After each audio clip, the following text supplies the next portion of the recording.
বলার চেষ্টা করা হয়েছিল যে এটা বিচ্ছিন্ন একটি ঘটনা, হঠাৎ করে এক্সেপশনালি ঘটেছে, এরকম ঘটনা আগে কখনো ঘটেনি, আমরা নিজেদের মতন স্টেপ নিচ্ছি ইত্যাদি।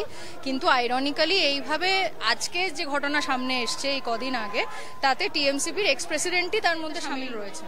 শর্টান প্রেস কনফারেন্স করে বলে দেওয়া খুব ইজি যে আমরা আসলে তার সঙ্গে কোনোভাবে লিঙ্কড নই বা আমরা আগেই তাকে বরখাস্ত করে দিয়েছি।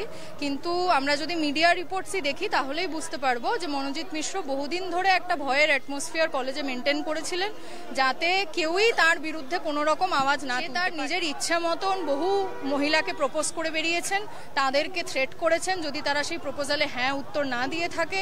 তার এগেনস্টে 20টা মামলার মধ্যে মলেস্টেশনেরও মামলা আছে। সুতরাং এই মামলাগুলোকে যদি ঠিক মতন করে রিজলভ করার চেষ্টা করা হতো তাহলে হয়তো আজকে সেই 24 বছরের স্টুডেন্টই বেঁচে উনি করতেন। তার যে পার্টির সেই ছাত্রদল, সেই পার্টির কোনো না কোনো ব্যাকিং তার সাথে ছিলই।